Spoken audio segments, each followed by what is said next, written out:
Hello and welcome to our 26th episode of Downtown Now. We would like to remind you to please feel free to use the chat features during the presentation and ask questions in the Q&A, and we will answer those questions later. Now I will turn it over to our Executive Vice President of Business Development, Michael Diemer. Thank you, Lauren, and thanks to all of you for joining us this afternoon.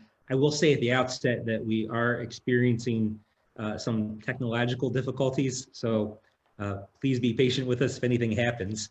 But before we really get into today's program, I'd like to say a few words about Downtown Cleveland Alliance, especially for those of you who may not be familiar with us. We are the only nonprofit organization that's dedicated solely to making downtown Cleveland the region's most compelling place to live, work, play, visit, and invest. We are a place-based organization that represents property owners, residents, businesses of all sizes, as well as civic partners across downtown. And over the last 15 years, we've really concentrated on building a clean, safe, welcoming, and pedestrian-friendly place that attracts additional investment, the kind of place where residents and office workers can walk to meet their daily needs, where local retailers and restaurateurs animate our streets, and where people are proud to build a life for themselves and their families. Of course, we can't do this work alone. We need the support and depend upon the support of individuals, small businesses, corporate partners, and foundations. Their financial support goes towards helping small downtown businesses, aiding our Voices of Cle mural program, expanding the SEEDS workforce readiness program that provides jobs and job training for individuals who are homeless, and sustaining our Downtown Cleveland Homeless Fund that helps connect individuals who are homeless with shelter and needed services. In today's episode of Downtown Now, we're here to talk about Playhouse Square, which has been an integral part of downtown Cleveland's urban fabric and success.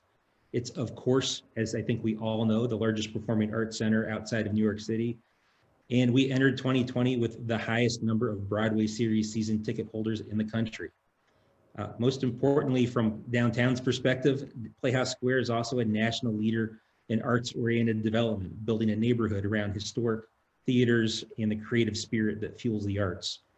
The Lumen, a new 34-story apartment tower completed just a few months ago, is only the latest example of Playhouse Square's contributions to city building. To say that 2020 has been challenging to downtown Cleveland and Playhouse Square would be an understatement. But through it all, Playhouse Square has been a leader in positioning the neighborhood and all of downtown for a successful post-pandemic future. And they just gave us all a shot of hope earlier in the week in announcing that the Broadway series will return to downtown Cleveland next fall. To talk about all of this and much, much more, we are very pleased and honored to be joined by the president and CEO of Playhouse Square, Gina Vernaci. Gina, thank you for joining us today. Well, thank you, Michael. It's an honor to be with you today to tell you about what's happening at Playhouse Square. We're so pleased to have more good news to share this week with everyone. As you mentioned in the opening, our 48,629 season ticket holders on March the 3rd made us not only the largest subscription base in the United States, it was the largest in North America. And then 10 days later, we were out of business. So it has been a remarkable journey for all of us. It has been a journey like so many that we all have faced challenges. And alongside of that, there have been really great joys and tremendous optimism and hope for what the future is going to bring to us. So I'm happy to share with you what's going on with us at Playhouse Square. As we think about the organization, our nonprofit mission and how we serve the community, it really comes in three very distinctive areas. One is through our community engagement and education, and we can talk about that. The other is through our real estate, as you mentioned, in terms of placemaking and the real estate that we manage or have built, such as the Crown Plaza and the Lumen.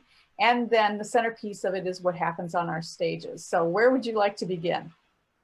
Well, why don't we begin with what's in the news this week? Because I know it's top of mind for everybody, and it really, the announcement about the Broadway series returning next fall, I think has generated a lot of excitement and given us all something to look forward to at a time when we really, really need it. So why don't we step back and walk us through you know, where we began the year with the Broadway series, kind of what the plans were, and you know, lead us up to this week's announcement. Sort of how has Playhouse Square and the theater industry been approaching what's been an uncertain year for touring Broadway shows? Certainly. Well, you may know that I wear a couple of hats. One is as the president and CEO at Playhouse Square. I'm also the vice chair of the Broadway League for the Road, and that is the trade association for the industry. So I have the opportunity to be in the room where it happens for those conversations. In January, at a meeting, we were talking about what things should we be concerned and focused on in 2020. And somebody asked the question, there's this coronavirus. Is this something we should be talking about? And we're like, you know, I don't know. What's anybody know about it? You know, 2 months later in March, you know, we were on the second of 24 performances of Jesus Christ Superstar. Now, this was the 50th anniversary performance. Great. The creator was coming from London. We added, you know, this fabulous string section of Cleveland musicians to celebrate this. And by Thursday, we didn't even make it to opening night. We were shut down. And at that particular time, we were even talking to ourselves that night, like, okay, should we load this show out? How long are we going to be down? A week, 2 weeks? You know, what should we do? And we decided in the moment, look, you're here, the trucks are here. We should just get this out of here and we will revisit it when the time is right.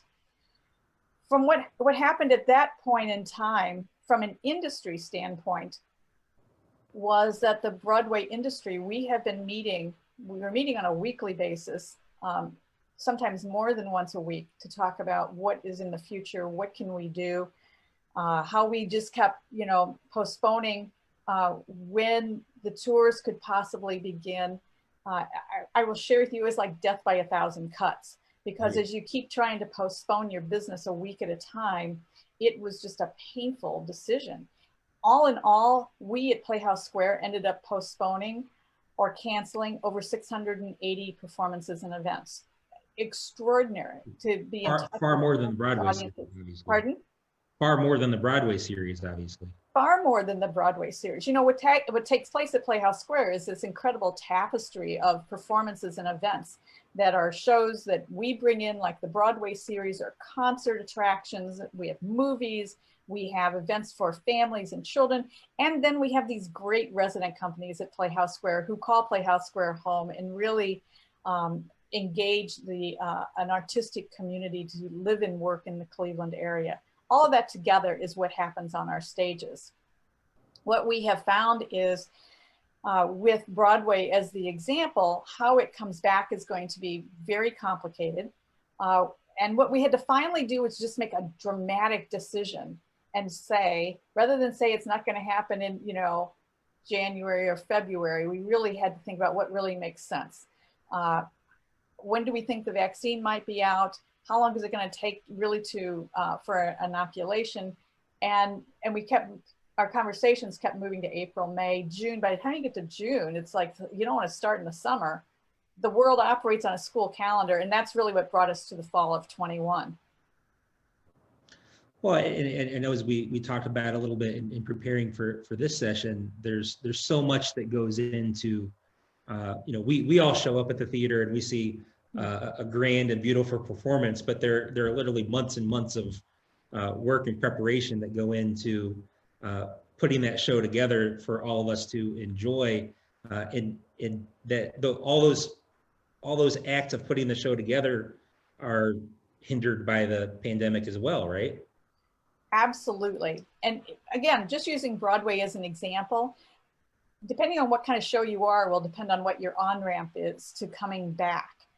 So Jesus Christ Superstar as an example, that's a show that's cast, it's in the truck, it's right where we put it when we closed. The lights are there, they're ready to go. What they really need to do are brush up rehearsals and, you know, maybe 3 weeks, maybe 4 to get back on the road. The belief in the business is that the megas, that's what we call them, the big tours that stay multiple weeks, the Wicked, the Lion King, the Hamiltons, the Frozens, those shows may come back first because they don't move as often, and it gives you a chance to set up protocols and test the buildings and establish protocols between cities and states. And again, they're all cast. If you're any one of those shows, you have been on the road for a number of years. You have multiple casts you can draw upon if you need to, if someone can't be available. And again, a fairly short on-ramp. The challenge will come with the new shows that are coming out. And we'll use Ain't Too Proud as an example, The Life and Times of the Temptations. It's a brand new tour. So that means you have to audition the show. You have to build the costumes. You have to build the scenery. You have to pull all the lighting equipment. And that is actually about a 4 or 5 month on-ramp to create the work and get it back out on tour. What it's going to take is that the entire United States is going to have to be open. So for Ohio to be ready, if Ohio, Florida, Virginia, and Utah are open, that is not a tour route. All of the United States has to be open in order for this to take place. Well, right, and I know you were explaining that from your position with the Broadway League. It's not just planning the tour to come to Playhouse Square in downtown Cleveland. You need to have the entire tour mapped out for the rest of the country, so all the shows know where they're coming from and where they're going to. So that's got to be a massive logistical challenge. It is. It's a massive logistical challenge, and oddly, there's a fairly small pool of people who actually do this particular work of getting the shows up and on their feet. You might ask, why don't we get more during this time that we're down? But Broadway is going to try and get up. London is going to try and get up. The road in the United States is trying to get up on its feet. So it's a small group of people to do a lot of work that's all happening simultaneously. And what's not going to occur is it's not going to be a shotgun start. It's not going to be every tour picks a corner of the United States and someone yells go and all of it starts again. Again, it's just going to take time to find shops and the talent to get it back. We'll get there. We'll absolutely get there. And we firmly believe there's a huge demand for this on the other side. God knows we all want to go out, right? We're tired of being in our homes. Well, speaking of huge demand, I want to go back to some of the shows you were talking about, because when we started 2020, one of the things that everybody was excited about was the return of Hamilton. And I'm sure you're getting this question, and I know I've heard this question: is Hamilton coming back? You've asked my favorite question. Hamilton will come back for the rest of our lives. It will be out there. It's like Phantom of the Opera, The Lion King. I mean, Hamilton is a juggernaut that is in its absolutely own category. And though we had to cancel the engagement that we had for this past fall, we are lining up the dates, and not only will it come back again in this, in the foreseeable future, but it will come back again and again and again. It's a wonderful, wonderful production. Well, I know you just made the announcement this week about the series returning in the fall, so it's probably premature to talk about what shows might come and when, but do you have a sense of when you may have a clear picture of what shows will be coming in the fall? Well, quite honestly, I have the picture right now. We're just not sharing the information. It's not to be cagey. It's just that it still continues to be a fluid situation. So as we draw closer, late spring perhaps, we feel that things are going to be settled to a point that we can begin to share titles and dates. But we have that all mapped out. We have been working with the agents. In fact, this is the 5th time that all of this has been rerouted for every tour stop in the United States, across the United States, for every show that was on the road. It really has just been an extraordinary effort. As we say, it's a 10-dimensional checker game to sort of weave this all back together again. Well, that's to me exciting in itself to know that you're sitting there with a pretty clear picture of what's going to unfold. That just adds even more to the announcement that was made earlier in the week that the shows are coming. Yeah, but something I'd share with you, Michael, on that portion is, so we were at the end of the 1920 season. We were in the midst of Superstar, My Fair Lady was yet to come, and then here was the season that we thought we would be in right now, Great. And in addition to that was next season, which we also had on the books. It's not going to be as pretty as picking up where we left off and moving it over here and beginning here. It is like this show goes here, that one goes there, this one goes here. You know, we're getting it. We actually have most of it laid out, but we'll get there. And like I said, it'll probably be late spring before we are at a place where we feel like, okay, now we can announce, now we can move forward and, you know, get everything, you know, fired up again.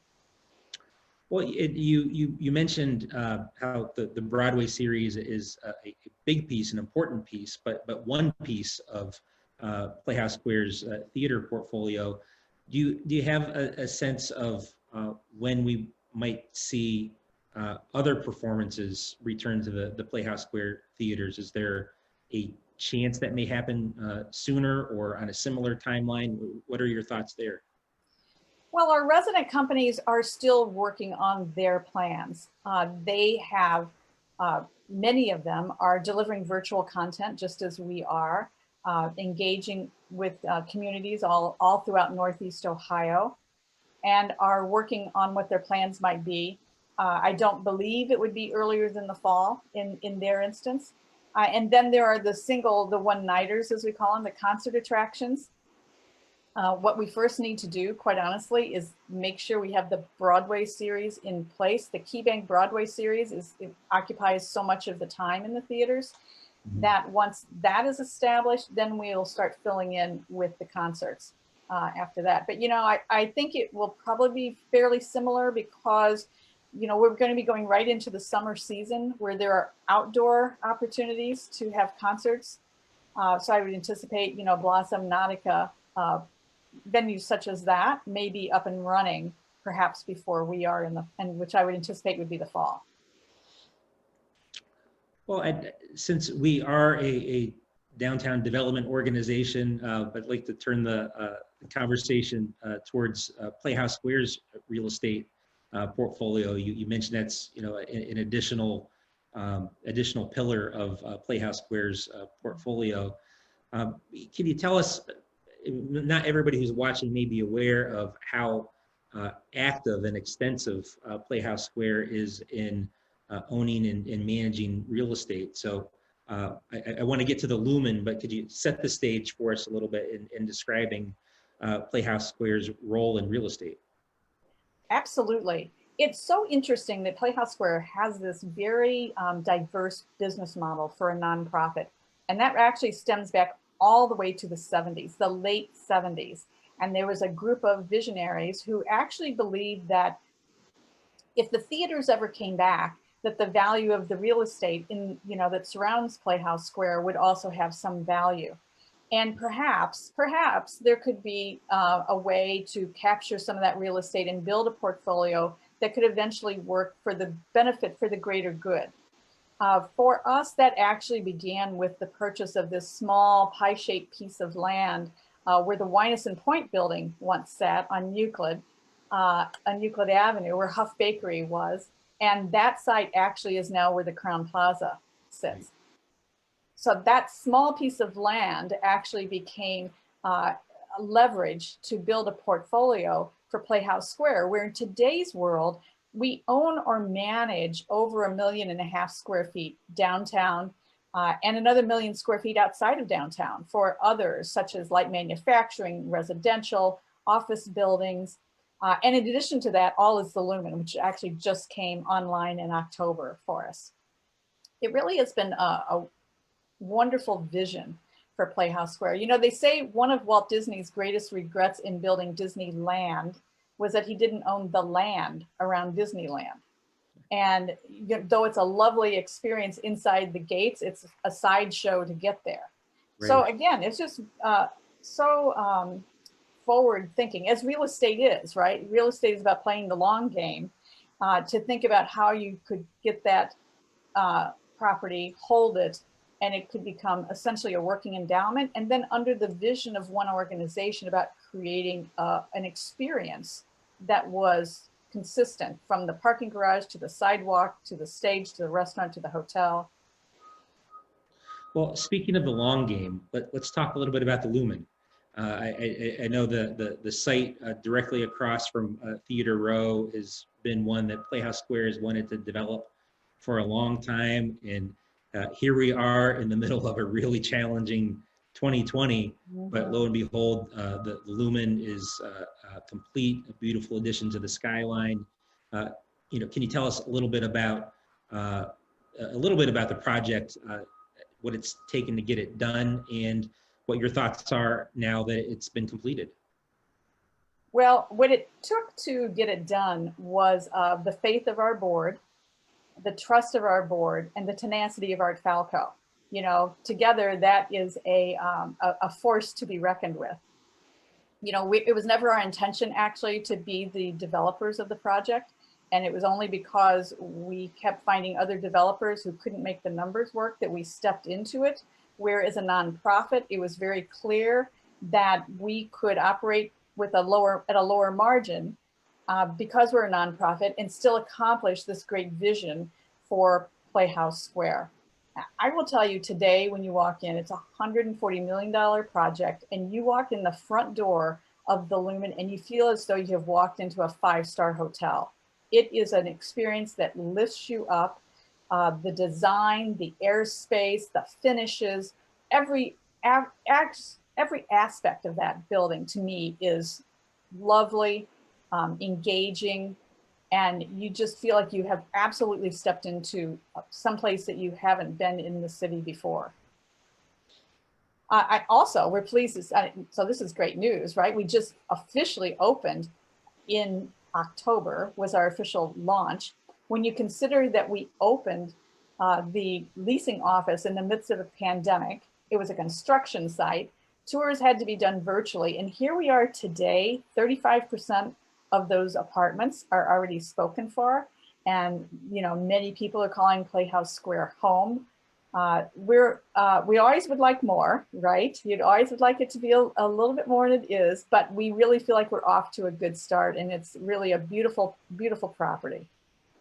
Well, that is terrific news, and again, congratulations on completing it to you and Art and the board and the entire team that's worked long and hard on it. It is a spectacular addition to downtown, and congratulations on the completion. And as you pointed out, this is not the environment that you planned on beginning leasing in, but congratulations on the early leasing success, especially in light of where we are right now.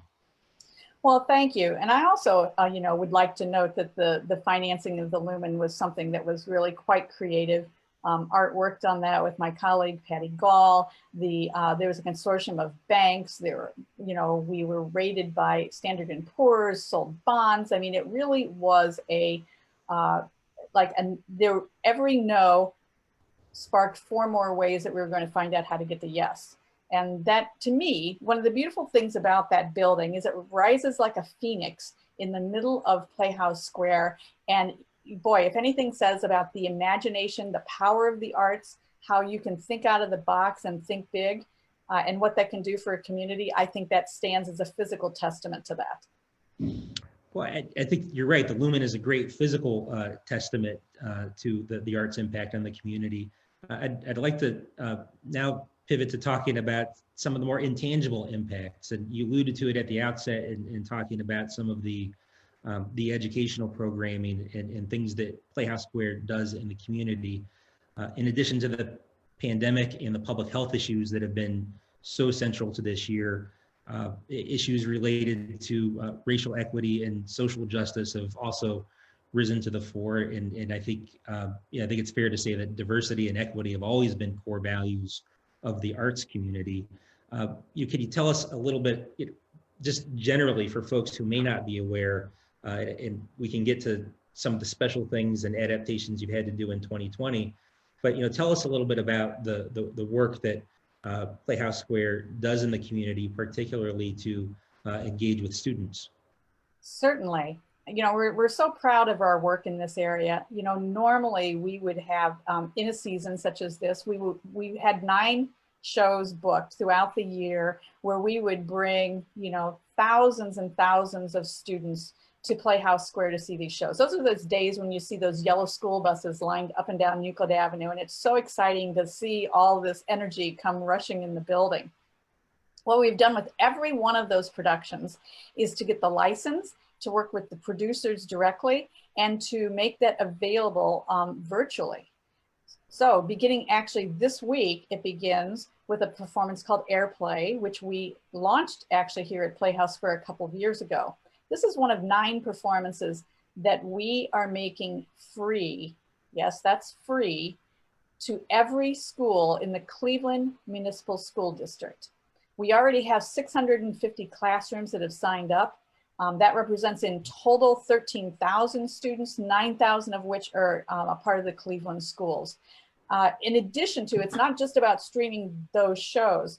What we learned was that the teachers really needed things that were digestible deliveries. So we created study guides, we created 20 minutes of the show, then we created a follow-up with a study guide, another piece of segment of the show, a Q&A with the cast, so that teachers had something they could build their entire lesson plan around. We know how difficult it is to learn online, how you can really stay engaged online all day long. And this is a part of our nonprofit mission about how we're delivering that to Cleveland schools. Now, outside of the Cleveland schools in Northeast Ohio, this program is also available for just $20 for the entire classroom. Again, I'm so proud of this work that we're doing. It is, in fact, a national model. And our Senior Vice President, Daniel Hahn, actually, who has created this along with his team, has been asked to speak on many, many panels to help other performing arts centers throughout the country create this kind of work and deliver it to their communities. That's great. And you know, I know you were doing a lot of this work even before the pandemic required everything to go virtual. Now you've created this this virtual platform that makes it even more accessible. Do you think this is something that the virtual platform that is, do you see this continuing into the future? I think the future's our oyster, quite honestly. You know, how do we want to serve it up? It certainly is the performing arts, not all the performing arts, but some of the live performances, the staged performances have sometimes been reluctant about this. But in fact, it's such an opportunity to build audiences. Not everyone can get to the theater. And in fact, I don't believe it's going to erode that, because there is nothing like live. There's nothing like hearing that voice or that music live in the room, that exchange and that rush that you get from coming in the door, and allows us to really serve a wider community. You know, another example is on November 14th, we launched also in this year, we have a sensory friendly program, which actually we started a couple of years ago. And it became clear that if you have a child who has sensory needs, that, you know, they could be a little bit lost in this virtual world about how you can focus. And we've created a whole series that's on our website, right on our homepage, that families can go to with coping skills and patience and actually things that frankly we all could use. And what great feedback we get and gratefulness from the families that we have put that directly on our webpage, where they say usually they only find this kind of help on, you know, medical pages or for pages who are people like me, that they consider that a tremendous welcome, Matt. Well, I also want to talk a little bit about some of the things that Playhouse Square and the arts community overall are doing to try to bring some much needed resources into the industry, you know, in light of, you know, theaters being closed down and productions not being able to happen. A lot of jobs are being impacted. And I know that there's been a lot of advocacy at the state level and at the federal level to try to bring some resources into the industry. Wonder if you could tell us a little bit about those, and you know, whether there are some things that folks who are watching today may be able to do to urge support for the arts. Absolutely. There's legislation pending both on a federal level and on a state level to assist with this, though there has been some CARES Act funding that actually has flowed through thanks to the Ohio Citizens for the Arts and was distributed by the Ohio Arts Council. That was much needed. Didn't solve our problems, but it's much needed. More to come through the county. But there are two bills, a federal bill that is Saveourstages. I urge everyone to go to saveourstages.com, and right there you can log on and you can write to your legislators and let them know how important this is for your community. This is a part of the HEROES Act that is thankfully still live legislation that we hope to get through in this lame duck session. And there's a similar bill, Saveourstages, where I would urge you to check out that website. Again, reach out to our legislators within the state of Ohio and let them know how important this is. In both instances, both of these pieces, those bills will aid not just the nonprofits, but will also aid the for-profit organizations, producers and presenters. So when you think about just in Northeast Ohio, all of the area, the bars and the restaurants that present music, that's such an important part of our scene and our culture, and restaurants and bars are really struggling right now. That's all a part of this bill. So again, I really urge them, they listen. They listen not only to those who donate to their campaigns, but they listen to the citizens. And the more that we can reach out to say this is important to us, the more we can make something happen. Well, before turning to some questions from the audience, Gina, I kind of wanted to go full circle back to the beginning of our conversation as you were talking about, how the year began and what was happening in early March, and then just kind of how the bottom dropped out. I'm curious now that we're several months into this, as you look back on it,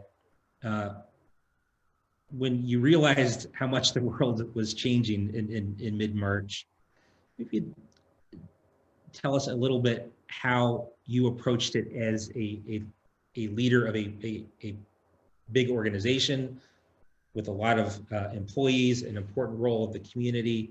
How did you think about your leadership role, and how did you think about how to tackle this once in a generation, once in a lifetime challenge? Yeah, so I can tell you it was like being hit by a tsunami. It was just, no one could have predicted it. There's no way to prepare for it. There's no game plan for what to do. You have to just figure it out as you go. The things I have learned through it is how important it is to be surrounded with talented teams. Your staff is your greatest resource. The board is very supportive. You want to listen, you really want to listen to what people are telling you. The pressure sometimes of CEOs to feel as though you may have to be the one coming up with the ideas is really not the way to do it. And I clearly learned a lot along the way that you just need to hear what people are telling you, because and it's hard, frankly, it's hard to take all the information in because there is just so much coming at you. And then you're also dealing with your own emotion on top of that. But it's really important to just get people together, keep getting people together, make sure that everyone has a chance to speak, make sure you're asking questions and listening to the answers. I think that by far is the most important thing. And for all of us who are running these nonprofits downtown, such as, your organization and our organization, we have to do what we can to take care of our team members. We need them on the other side, and it's hard for everybody. It's painful for everyone. We're all having to make some decisions that are just excruciating and not fun, but it really is all, again, it's about the long game. And it is really about how we are healthy on the other side of this. The thing that we know is that there was a pandemic 100 years ago. There was also a world war. There was a financial collapse. And then the theaters were built in the wake of that. And people were lined up around the block to get in. We know that awaits us. So we all need to make sure we're taking care of the team, the staff that it takes to make this work, so we can all come back healthy and strong at the other side. I think that's a beautiful place to pause and turn to Lauren and potential questions from the audience. Lauren, what do you have for us? The first one's kind of hard. I don't know if you'll be able to answer this one, Gina. I'm just kidding. What is your favorite show? My favorite show is always the next one. Oh, okay. You know, Yes.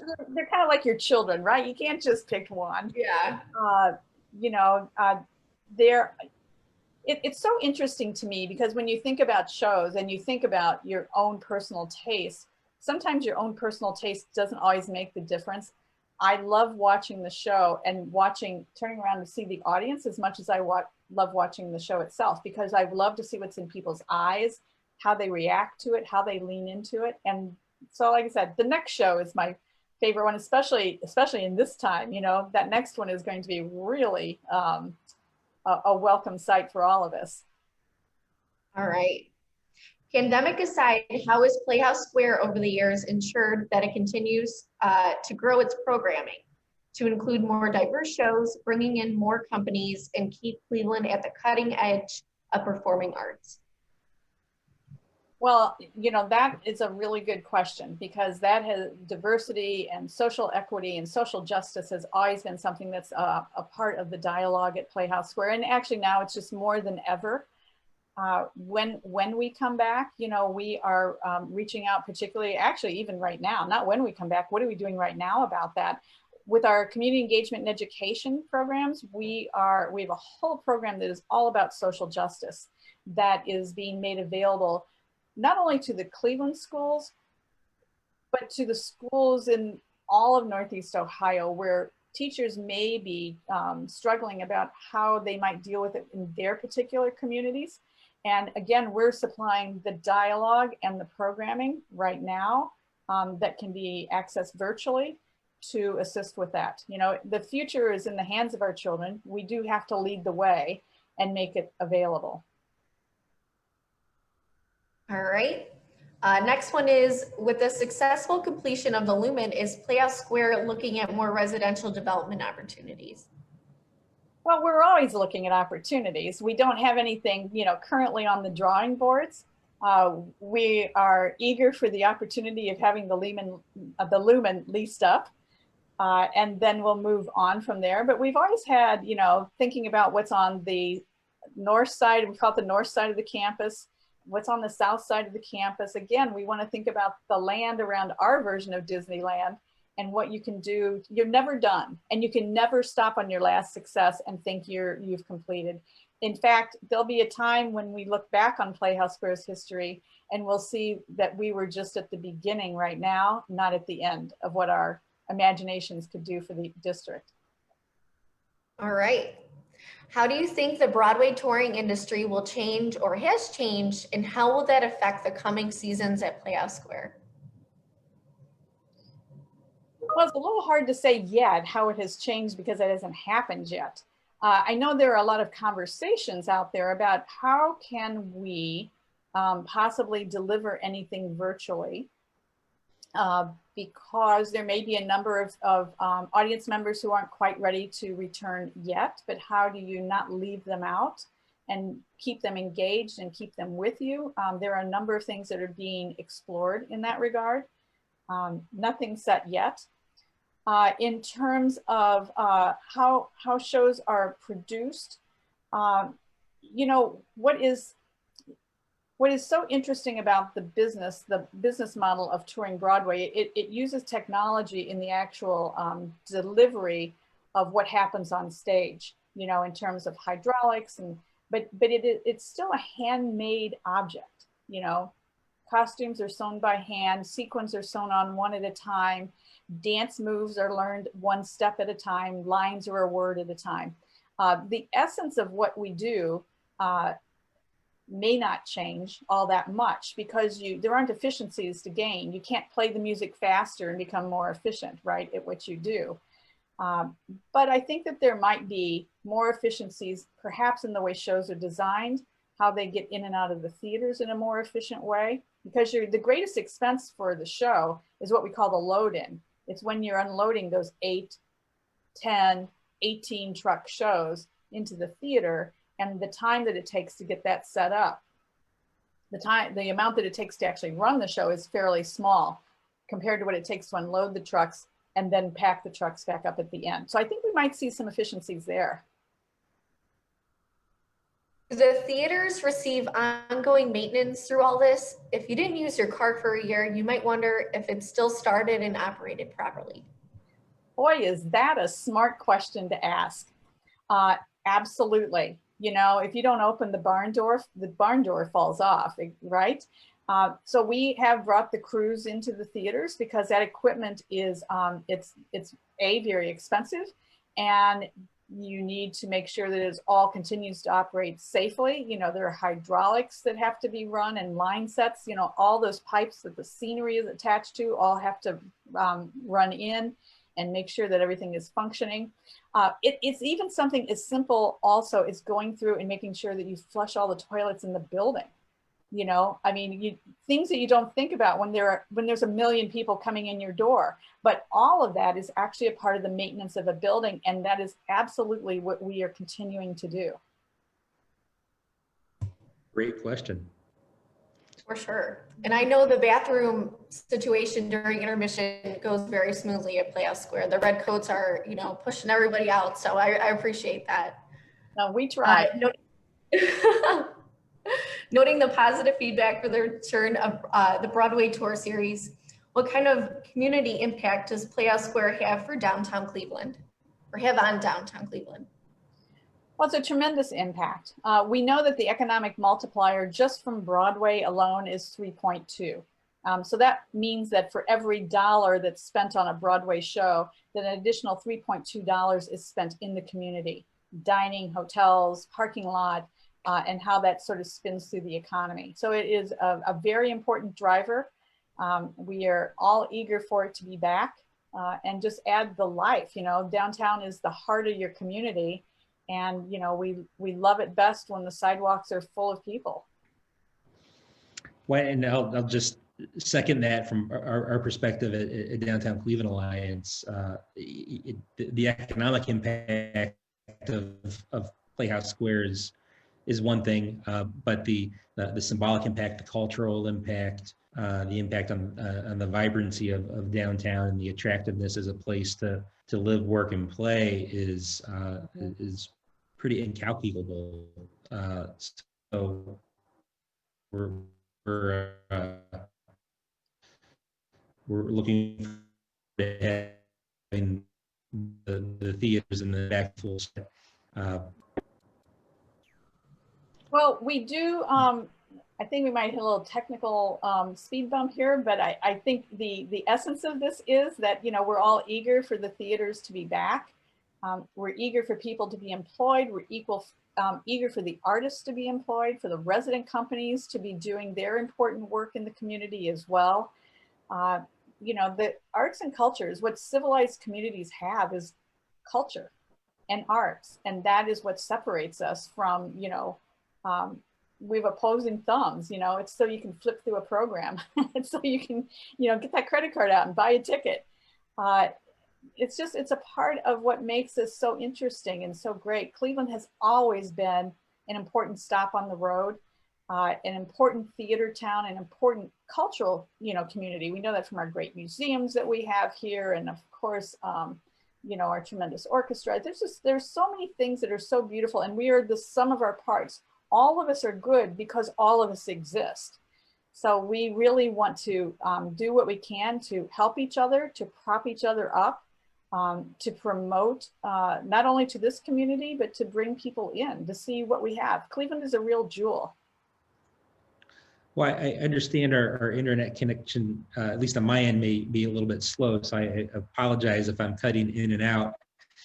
That what you were just saying, though, Gina, reminded me of part of our conversation earlier in the week. You know, we get asked all the time, and I'm sure you do as well, you know, about what's going on in downtown, what's going on in Playhouse Square. If people aren't coming down and working or going to events and theater, they may not know what downtown or Playhouse Square looks and feels like. You kind of paint a picture for folks who are watching and maybe not spending a lot of time in Playhouse Square. What's the neighborhood look and feel like? Are businesses open? Who's open? Are there things to do? Sure. That's another good question. You know, it was a little sad coming out of the civil unrest, I'll admit, but I will say that the community quickly responded. You know, residents were out as we were, you know, patching everything back up, putting the beauty back where it belongs. And now, though I'm not in my office today, you know, I love just sitting in my office and watching what's happening on the street and who's on the street. And though there are fewer people, there are absolutely fewer people on the street. What I also see is who is on the street are students. You know, Cleveland State is up and running, and you know, their school wraps in and around the film school, and their arts and dance programs wrap in and around Playhouse Square. So you see that action, kids whizzing by on scooters and jogging by at lunchtime. To me, it's like it's a small town. You know, it still is pretty, it still is clean. And it's interesting to me that the businesses, the retail businesses, which of course have been hit very hard, and in our district, many of them are dependent upon the theater traffic to ultimately sustain you. And in the absence of that, I've noted also that a lot of the retail that is open is being run by immigrants. And so as we think about our programs that we have to because we certainly want to be welcoming to, you know, Black and brown entrepreneurs and make sure that we are being friendly and supportive. I think we also want to think about, so that can't be an accident. It can't be a coincidence. And what makes New York City jump is the diversity of what's on the street and who's operating, you know, all of the retail. And perhaps maybe thinking about Cleveland and what are the size of the footprints that are easy to put your arms around, that we have a mix, a diverse offering of those who are larger operators and investors and those who are, you know, who took a chance just by coming to this country and are willing to take a chance by opening up every day. It's a kind of just an interesting little, you know, anecdotal note that I made just looking around. It's a fascinating insight and you know, very consistent with you know, conversation we had a few episodes ago on this webinar with Joe Semperman from Global Cleveland and some of the immigrants that are active with Global Cleveland as an organization. As we've talked about, the arts are integral to city building and to what we're trying to accomplish in downtown Cleveland. But having that the diverse, welcoming environment, having a strong immigrant presence that's part of the fabric of city building as well. So I think that's an encouraging observation that you've made, that we're seeing a strong immigrant presence in the businesses that are open and people who are keeping downtown going right now. Yes, I mean, they're keeping it going. You know, the students are, you know, buying, you know, things in the stores or, you know, food. The office workers who are there, you know, are also doing the same. And we need to do what we can to, you know, be supportive and to help everybody through it. It's going to take everyone having a little bit less for us all to get through it. And so we really need to have such a herd mentality in terms of how we're approaching all of us, you know, not just the theater, but just all of us in our lives. You have to constantly think about who is who's the most fragile, whether it's a person or a business, and reach out to them and just ask how they're doing and give them some support. That's going to be helpful to everybody. Well, I think this sets us up very, very nicely for a closing question that I'd like to ask you. As we're coming up on our hour together. The announcement that Playhouse Square made earlier in the week about the Broadway series returning next fall gave us all something to look forward to. In many ways, it expanded the horizon that we're able to look towards, instead of thinking about the next couple of weeks or the next month and how we're going to get through it. It's given us something to look forward to. In a similar vein, I'd like to ask you to, you know, think about downtown Cleveland a year to year and a half from now. And, tell us a little bit about where you think we'll be as a downtown, and, what some of the opportunities there are for us on the horizon that you see. I think there are tremendous opportunities for us on the horizon. It's only when all of what you have has been stripped away that you appreciate what you have and can you can reanalyze it and think about, where were we not being as efficient or as good as we thought we were, and where do we slowly build back? For me, when I think about downtown, I think about, it all begins at the sidewalk. What are we going to do that's going to make the sidewalk pretty and engaging and encouraging pedestrian traffic and welcoming to people and feeling safe?